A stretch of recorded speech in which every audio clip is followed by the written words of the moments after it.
Келдік Түркістанға белеге. Барак жаттым. Ооба.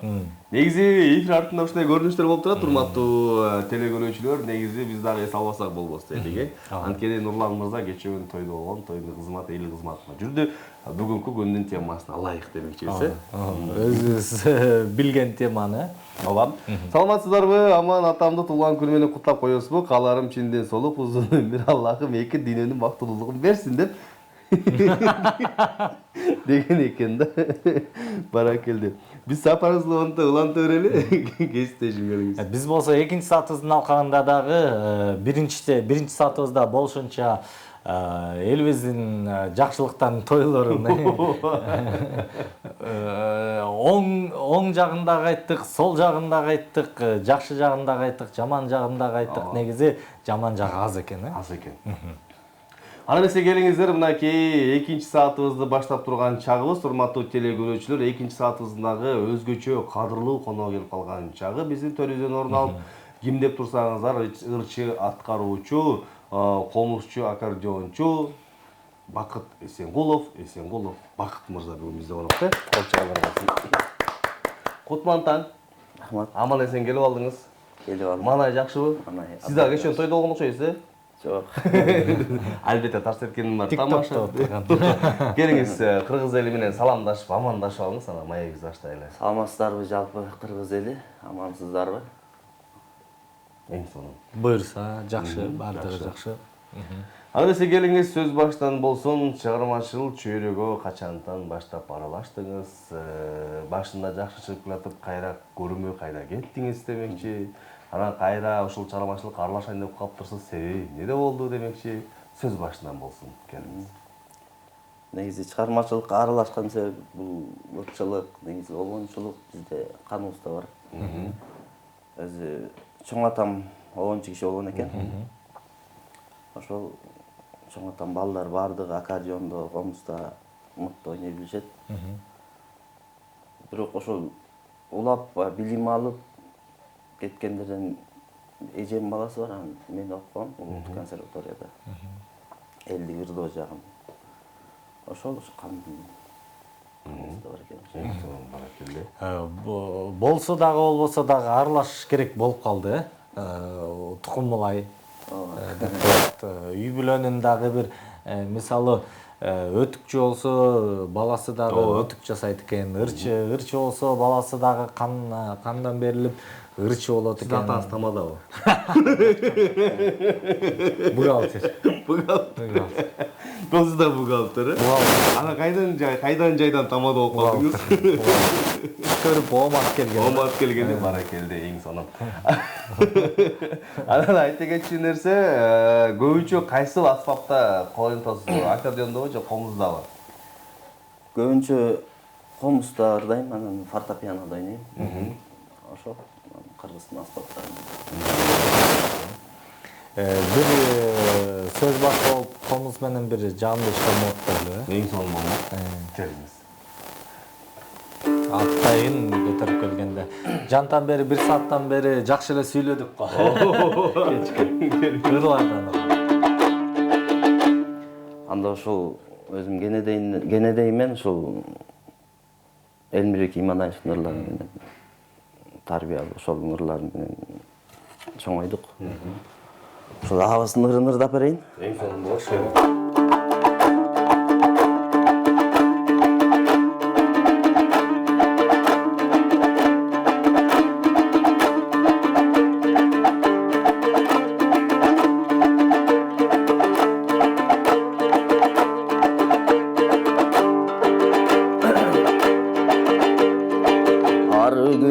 Ар кечте боздоп сайрап,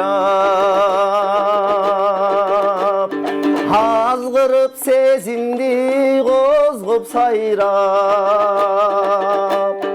бир булбул булугуп келет күндө, биз жүрүчүң алма бакты,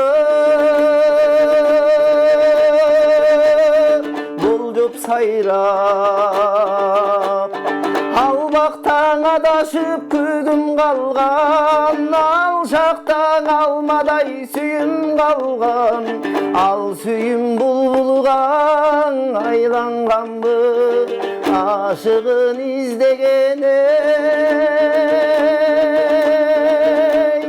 гүрүл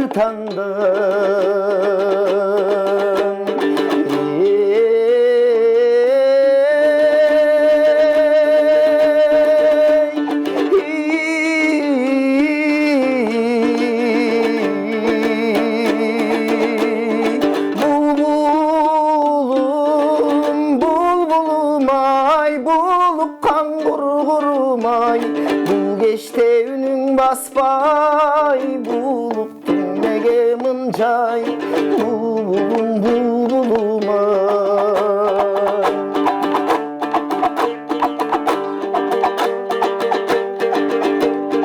Жаңчайсың жаш булбул токтобостон, жашоодо жан жок эй боздобогон. Жашаймын көп эстеп ал күндөрдү, жаштыгым жаштыкаң эй, окшобогон. Сайрашың өткөндүң эске салып, санар каймал күндү чектеп алып, булуккан булбулдай сени жоктойм, буйруксуз сүйүмдү мен жектеп алып.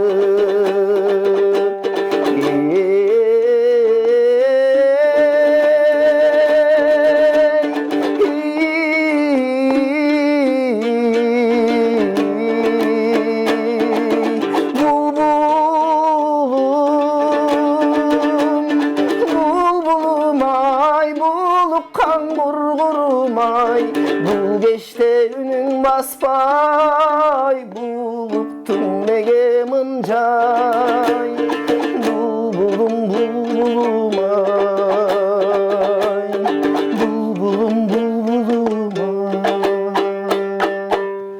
Бали, өзгөчө жакшы стилдеги аткаруу, ооба. Анан менде бир ушундай суроо бар. Мен комуз чеккенди билбегенден кийин комуздун эмне үчүн кээ бирлери кыл менен болот. Кыл дегеним сыяктуу деге жилка деп коебу. Анан кээ бирлери ушундай жип менен, жибек жип менен.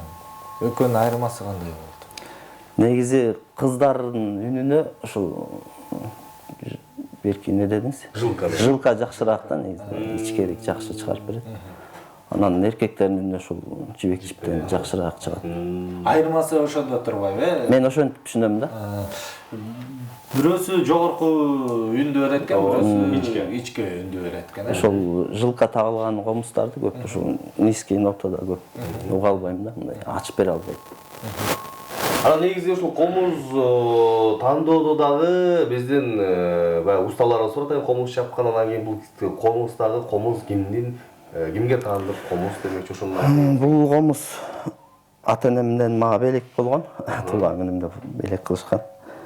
Ошол бул комуздун чапкан киши бул азыр Кыргыз элине таанымал комузчу уста Намазбек Уралиев деген агайыбыз таандык. Эң сонун. Бул жакта ошо Эн деген да тамгасы бар. Ушул белги ушундай комуздун баары ушу Намазбек агай чапкан комуздар да. Баракелде. Ошо өзгөчө чабылган комуз экен, капкагы, түшү. Ошондо бул эме өрүк комузбу? Өрүктөн чабылган.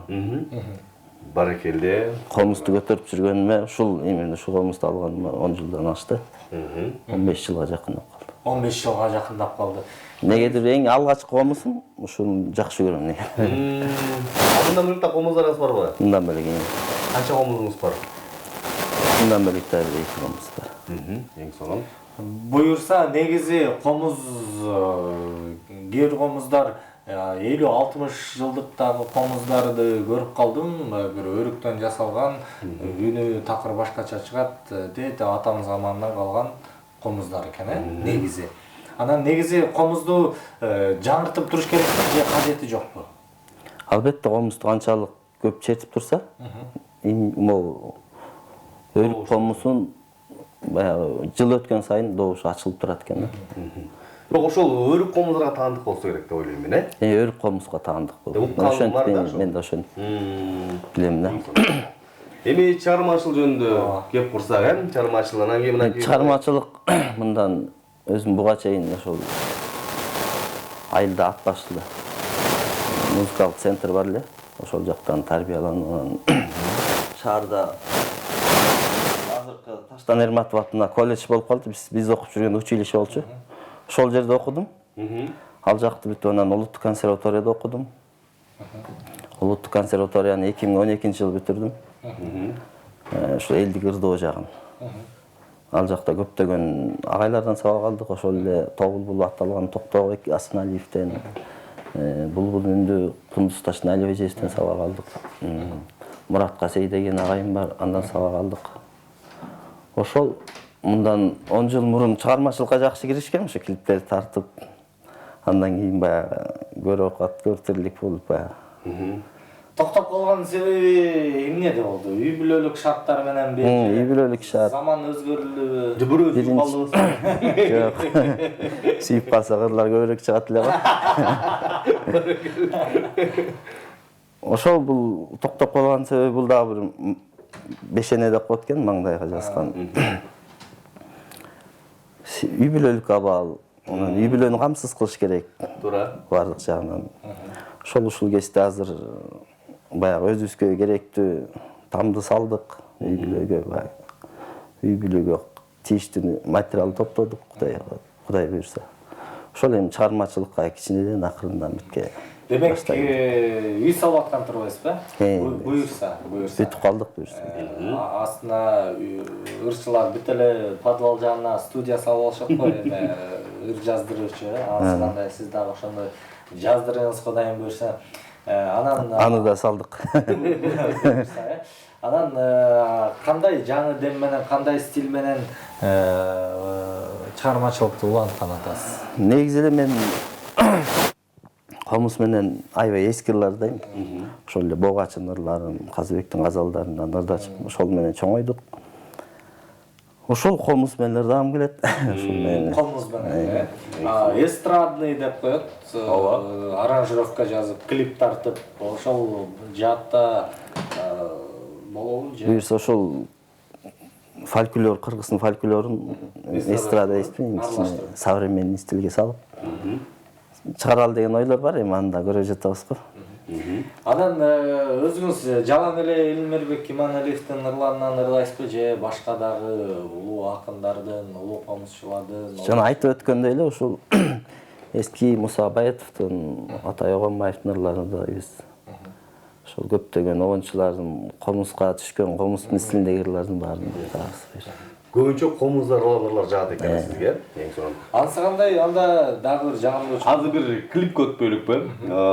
Бакыт агабыздын клиби бар экен. 10 жыл мурунку. Ошону баса белгилеп айтып коюңуз. Ошондагы баягы эске алыш керек, эске алыш керек. Ретро клип десек болот. Азыркы клиптер башкача, 10 жыл мурун техника башка болчу, стиль башкача болчу.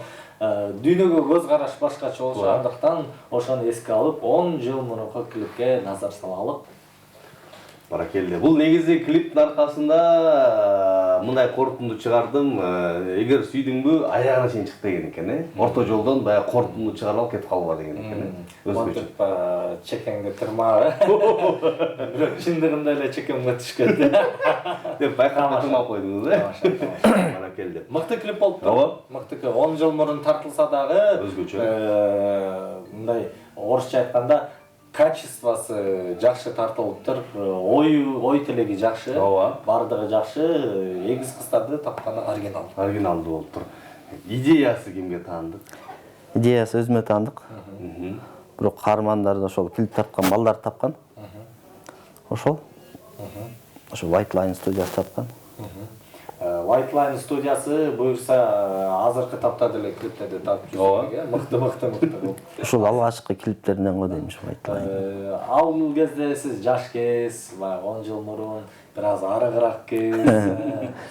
Артыңыздан бул клип чыкканда артыңыздан Kızlar çurkap жүргөн Канча кыз чуркады болду экен.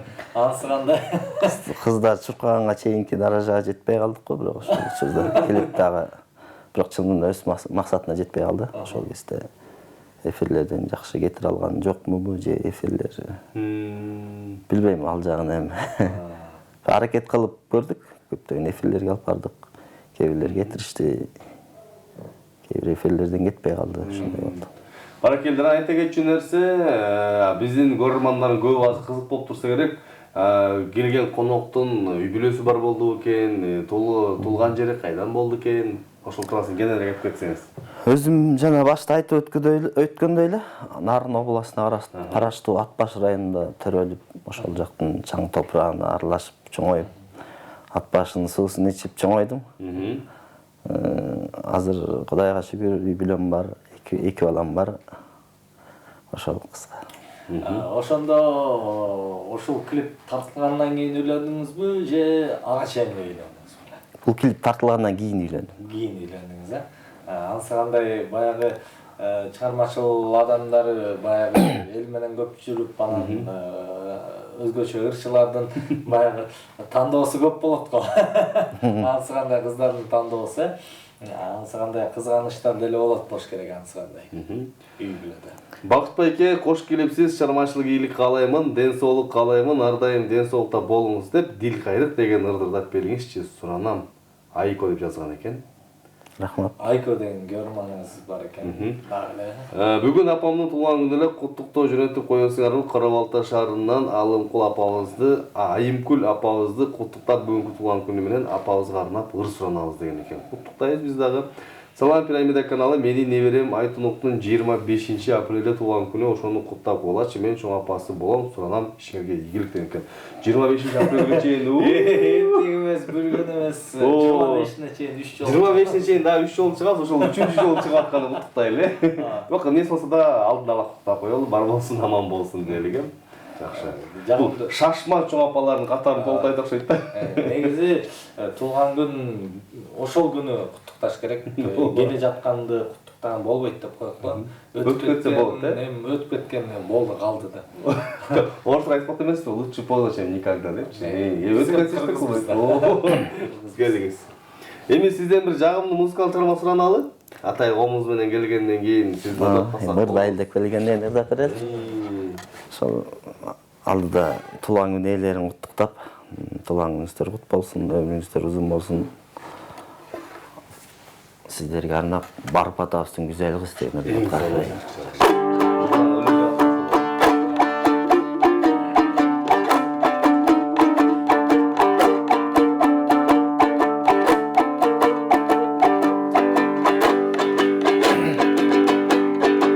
Ары ким айтат сүйгөнүн, акылына түйгөнүн, ашык бири болуп жете албайдан карасат күндө жүргөнүм.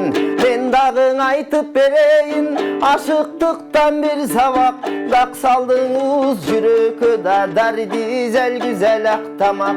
Күрдөр жаштын иши экен, күсөдүм сүйүү чарбагын, аманат жанга белектеп, мен ашыктык гүлүн кармадым.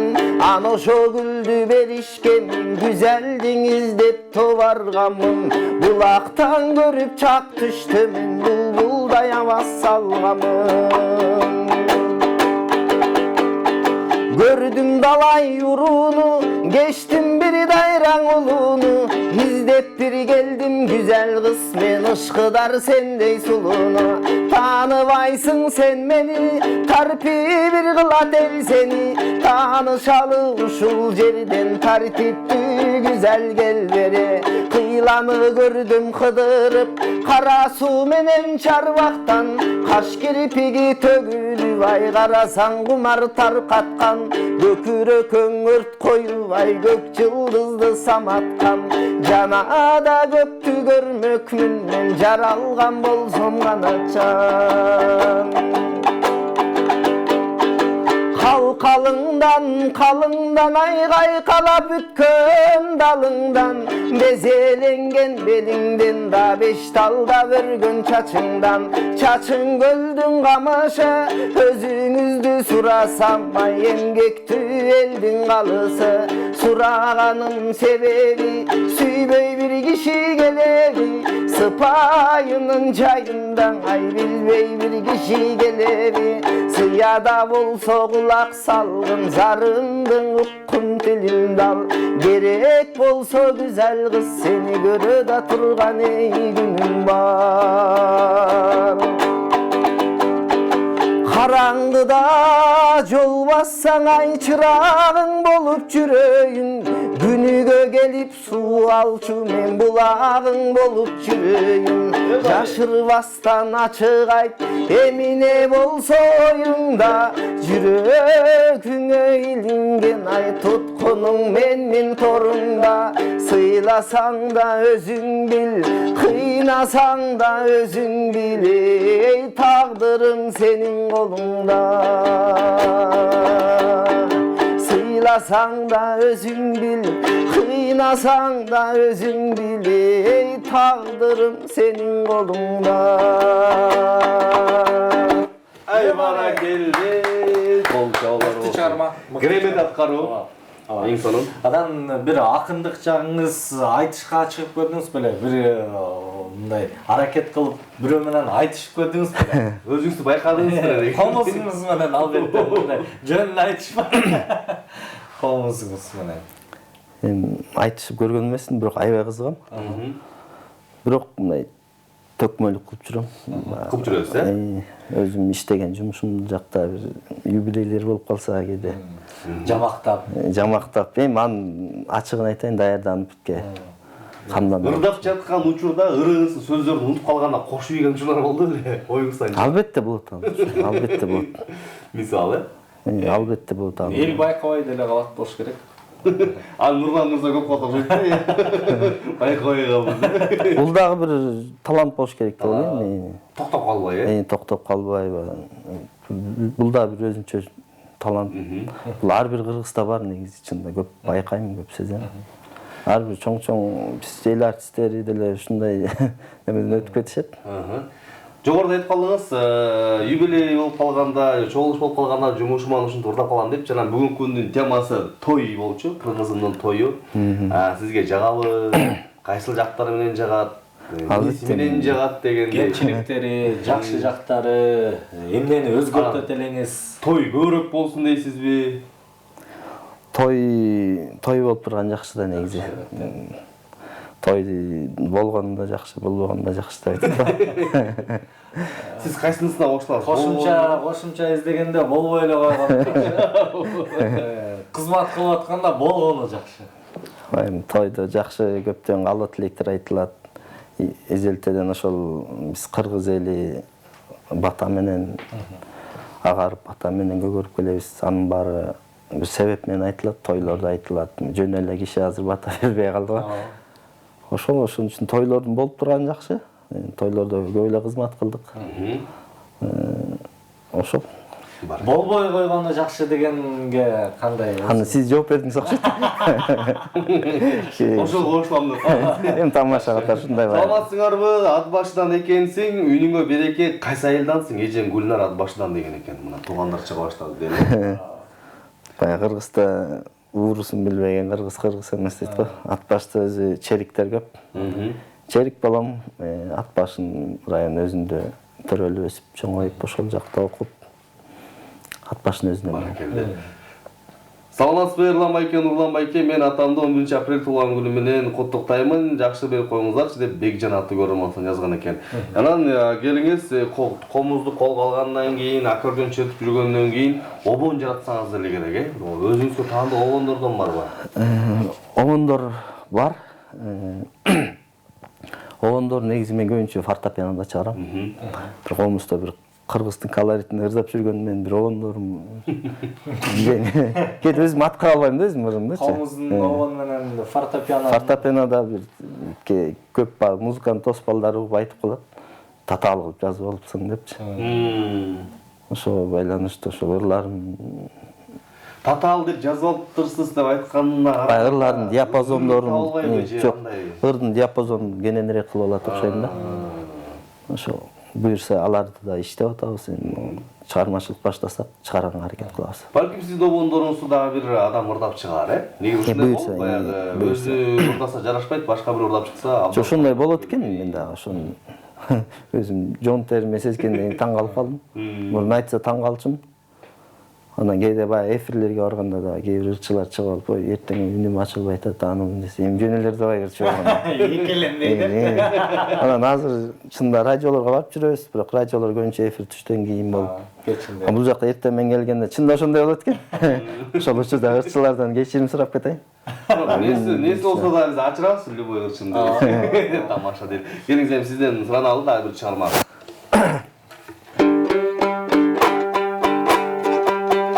Ырдын жок атанган жеңи жок атабыз.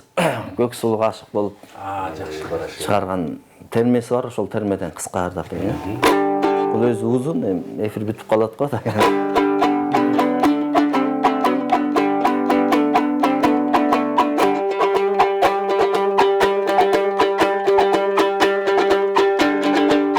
Aşıktım sizdey periге, ait alvay sırım demigem adamdımın çağınavay ayttırvay bilsen emine.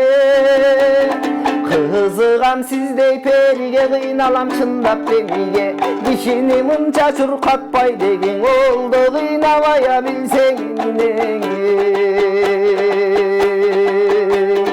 Gülgünde gülkün gümüşün, gülgünde kızdın gülüsün güyütkö tartıp çürüşüm gülgünüm aytçı kim üçün. Güdörün takır üzgüm çok küygüzüp süyüm ötün, jark etsen gülkün da gümüşün, jaroker kızdın da gülüsün, yalınga düşüp büyüşüm degi jal jalım aytçı kim üçün. Canından hasta çıktım çok, oldu can kızı vay süyüm ötün. Abıdan sonun jaraşkan, ak permet takkan çıptamang ak köynök çöngel atsan ak puğday gölde kupkanat. Alamda çok sululuk arnagan eken kuduret, ataylap berip da bir sağa, görkele sonun jaraşkanda, gök permet takkanda çıptamang, dök şayı köynök giyingen, bөгөрдө көлдө кутkanat, коштогон экен табигатта, баарын кош колдобой берип бир саган. Коштогон экен табигатта, баарын кош колдобой берип бир саган.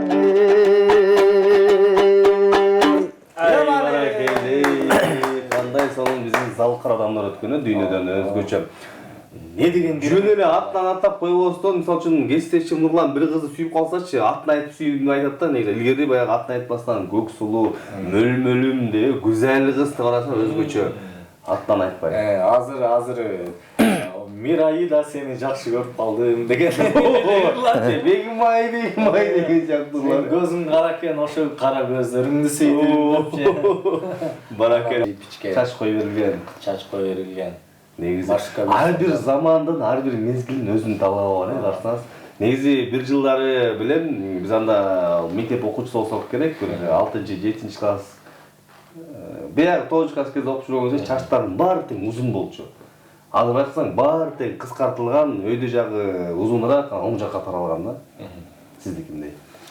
Менин чачым кичинекей жанынан эле ушундай андыркат менен. Баракелле. Эми келиңиз мынакей ошол 10 жыл мурунку мынакей 2 клип жакшы иштеген экенсиз. Ошол мезгилде азыр эми мынакей жаңыдан кадам таштап, кайрадан чыгармачылыкка аралашып келаткан чагыңыз, эми алдыда да койгон максатыңыз барбы? Клиптерден тартып, Албетте бар. Ошол жана башта айткандай чоң атамдын ырларын чыгаргым келет. Олондордун ырдалбай алган көптөгөн ырлары бар. Урдалып кеткен ырлары бар. Баягы урдалып деген автор болгондор бар. Аларды эми доказать этиш кыйын экен. Ошол өзүмдүн оңдорум чыгаргым келет. Ошол ырларды чыгаргымга буюрса акырындап иштейбиз. Бул ыр боюнча, бул клип боюнча айтсам, бул ырдын автору ошол Калмурат Рыскуловдун Күнөөлүү белем деген ырын ат жаздыргам негизи. Ошолорун аябай жакшы. Негизи эле Калмурат Рыскуловдун огондорун аябай жакшы көрөм да, ырларын. Ушуну жаздырып жүрөгүмө жаккан экен. Ошол 10 жыл мурун чыгаргам. Негизи мына экинчи клибиңизде көрүп байкадык, ырларды жазганда да мындай жай, муңдуу, кайгылуу ырларга жакын экенсиз. Негизи жашооңузда ушундай нерселер болуп турабы же ошол ырларга жакынсызбы ушундай? Ырларга жакын окшойм. Муңдуу, кайгыруу эле. Жашоодо Кудай сактасын. Жан дүйнө. Азыркы кийинки чыккан ырлар да ушундай болобу же азыркылар баягы тойдун жүрүштө жакшы шаңды бийлей турган ырлар болобу? Мен баягы эми заман талап монугуп атат, анан жеңилирээк акча табышым керек деген ойдон алысмын.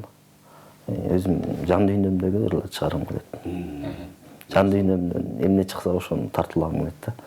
Баягы талапка ылайык десең уже жаза алмай болуп калат ары. Ошого неметесиң да, мындай болуш керек деп элечи түртө бересиң. Ошо өзү келет бир кайрыктарчы. Ошону эле. Демек өзүңүздүн жүрөгүңүздөн чыккан канча ырыңыз бар жазылган? Мен азыр ошол 10 жылдан бери ыр жаздыра элекмин. Жаздыра элексиз? Жок, жаздыра элекмин. Ушул ырлардан токтоп калдым. Буюрса жакын арада, жакын арада дебейин, эми алдыда ырлар жаздырабыз. СМС билдирүүлөр көп келип атат. Саламатсыздарбы? Талас районунун Көпүрө базар айылынын тургуну Рана Тайжебиздин бүгүнкү туулган күнү менен куттуктайбыз. Сураныч телефон номери кайынсиңизи Гүлмира жана жээндери алдын ала чоң рахмат, тамашага салып коелачы деген экен. Жөн гана, Туулган күнү тамашага салсак жүрөк учуп калат го дейлик, Эрлан байке качан тамашага саласыздар, сонун алып барасыздар. Сиздердин эфириңиздерди чыдамсыздык менен күтүп көрөбүз.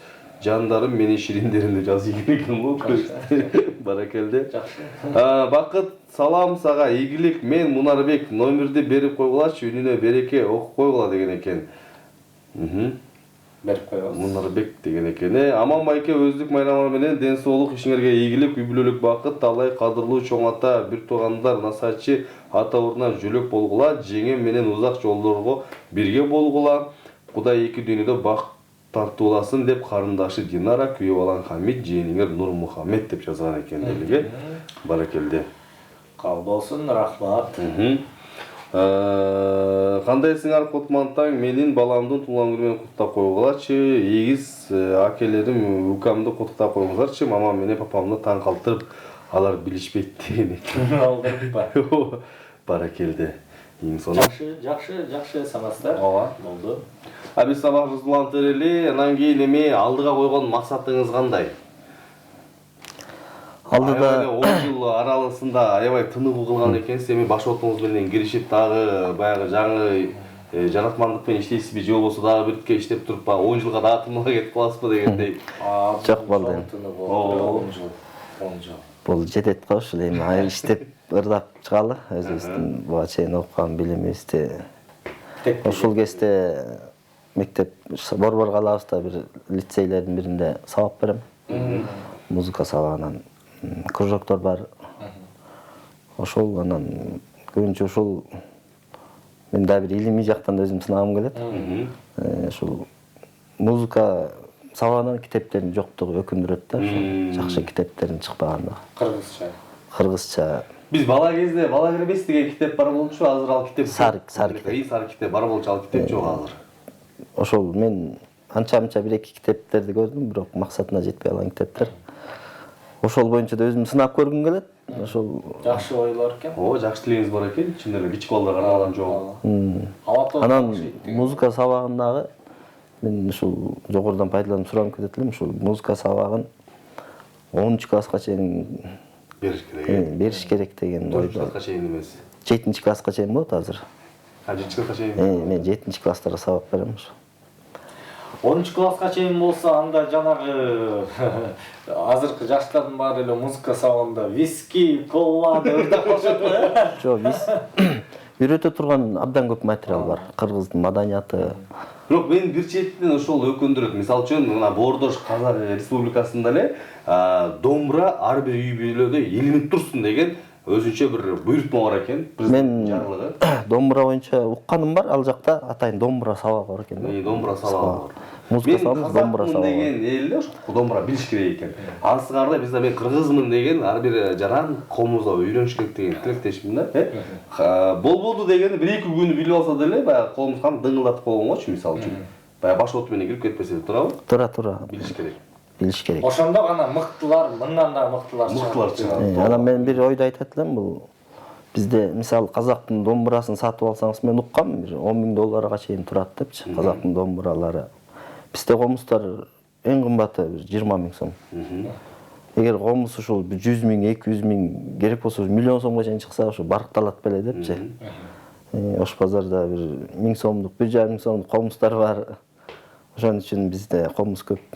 Жок, мен Бирок азыр Кудайга шүгүр жакшы бааланып, азыр комузчулар көбөйүп атат, чет өлкөлөрдө өздөрүн көрсөтүп атат. Жакшы жаш таланттар чыгып атат. Ар бир мектептерде кружоктор ачылып атат. Бирок ошо комузду баалаш үчүн ага да жакшы бир баа коюшубуз керек. Регионалдык комуз эмес, мен калпакка да айтар элем да. Мисалы үчүн Чечен Республикасында ал жакта да ата-ана кийген баш кийимдер кымбат экен. Не дегенде баягы талаада калбасын, көчөдө жатып калбасын, анткени кымбат калган деп өйдө коет депчи. Мен да калпакты деле бир 1000 сомдон кем сатпаса дейм да. Ош базарга барсаң чын эле 100 сом саткандар бар. Той аштарга берилет, анан баягы колдон колго тийип айланып жүрөт бир калпакчы. Абарат. Май болуп. Урлан келсе шул кийип алган. Баалуулуктар ушулар да. Ооба да. Кыргыздын комузу, калпагы.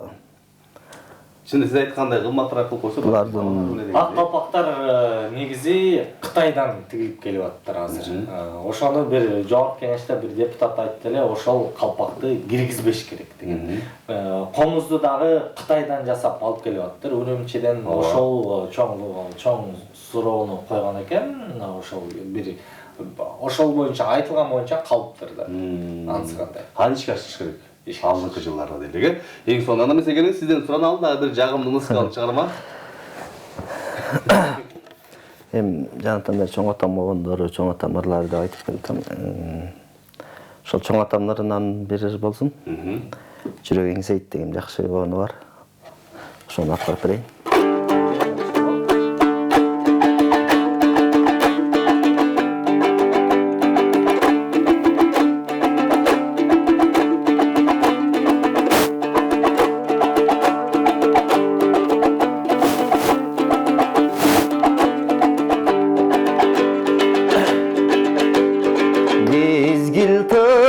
Жылған сайын күнүгө мен суктанам ар бир өткөн күнүгө анткендиги айланчыктап жаштыгым ал кездеги сенин сунган күнүгө Antkendигиң айланчыктап жаштыгым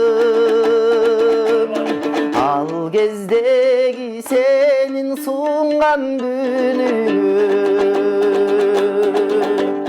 ошол гүлдү сенин колуң кармаган ошол гүлдү сенин көзүң тандаган ага кошуп жаштык сүйүү жалынын мен да сага жаштыгымдын арнаган ага кошубай жаштык сүйүү жалынын мен да сага жаштыгымды арнаган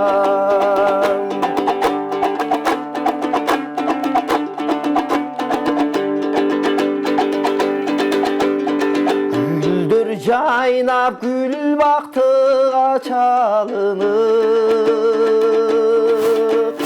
турар элек гүлдөн гүлдү сагынып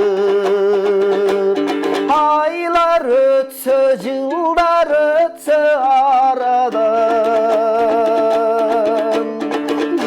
Yürek enseyt oşol gülday sağınıp Aylar ötse, yıllar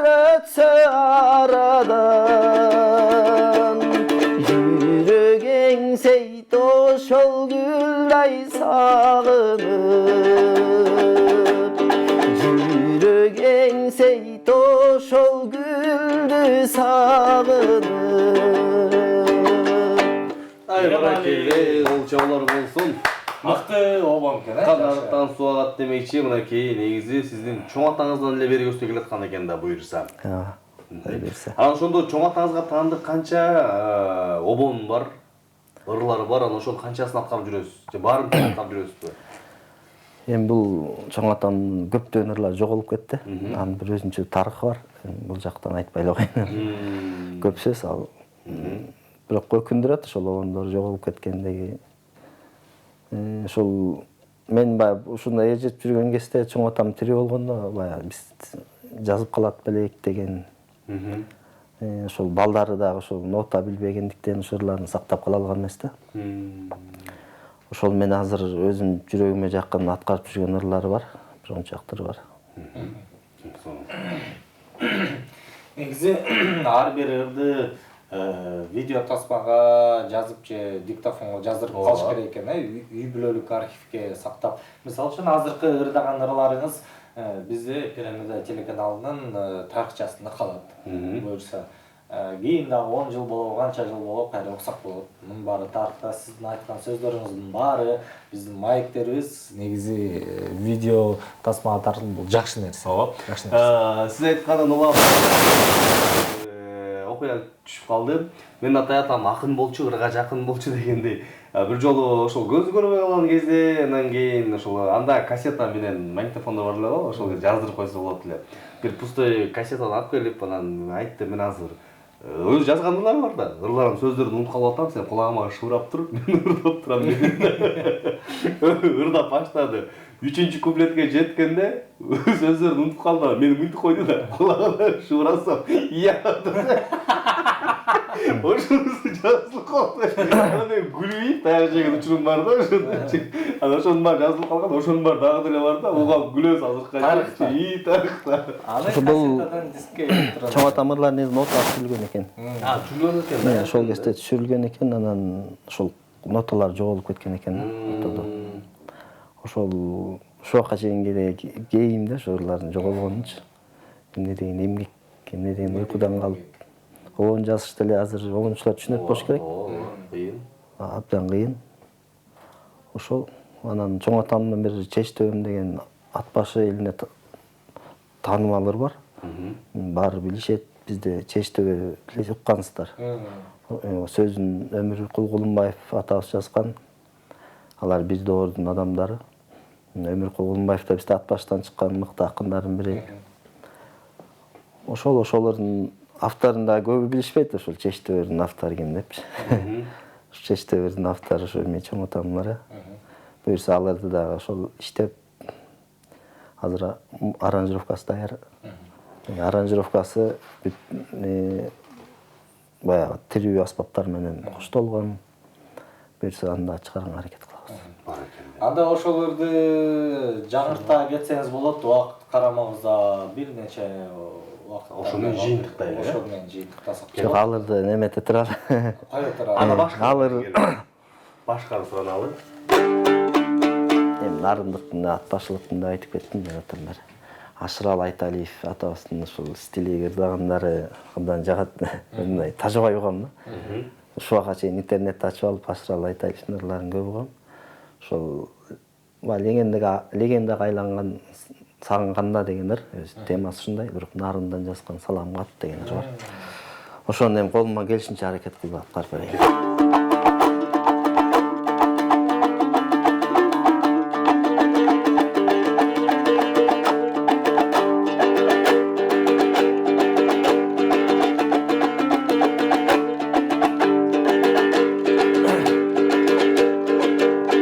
Жаш элек шайыр шаттанган, алыска сапар аттанган. Кыймылдап поюз баратсаң ай, кылдырып көздөн жаш тамган. Кыймылдап поюз баратсаң ай, кылдырып көздөн жаш тамган. Жөнөдүм нарын калага, Qonağım sensin sanada, yüzündey bışkan möltürü vay, gözünden canım sadağa. Yüzündey bışkan möltürü vay, gözünden canım sadağa. Tolkunun jiri havanın, uçuna jetmey sananın. Ubara bolup kılçakta vay, artımdı ulan karadım. Karagan menen görünbey, kapkayda kaldı karanın. Elesteyt bir ok süykümdün ay, jaro kel jal jal jamalım.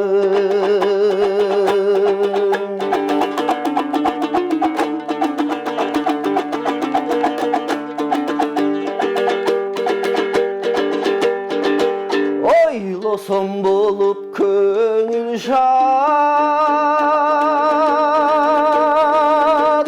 joluksam deymin kayrabat. Teatr açıp jatkandan ay, narından yazgan salamgat. Teatr açıp jatkandan ay, narından yazgan salamgat.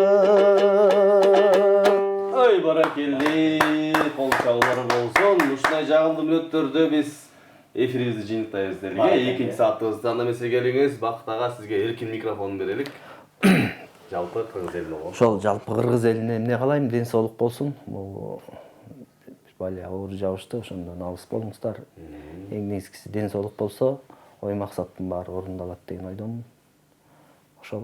Чоң рахмат, сизге да ийгилик кааламакчыбыз, чыгармачылык ийгилик, эргүү, Ооба. мындан дагы көптөгөн ырларды жаратып, обондорду жаратып. Сиздерге да чоң рахмат, ушундай биздин кичинекей талантыбызды элге тартуулап берип атканыңыздарга, ишиңиздерге ийгилик каалайм. Бүгүнкү эфир жакшы өттү деп ойлойм. Эрте тез эле бүтүп калдык. А келгенде коркуп аткансыз, бир саат болду.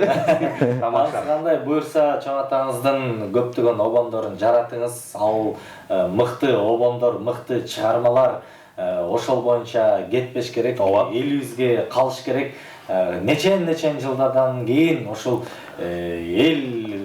элдин Эл оозунда калыш керек. Эл оозунда эл обону болуп, эл Буйрса. ыр болуп калсын деген жакшы тилектеш. Ошолорла жаңыртып, биркиликтер тартып калсам да сиздерге алып келип кетем. Буюрса жакшы эмгектер менен, жаңы эмгектер менен кайра келиңиздер. Албетте күтөбүз. Пирамида телеканалы ачык сиздерге. Жолду көрүп алдык, келип турабыз. Бүгүн бизде конокто нарындын абасын жуткан Казыбек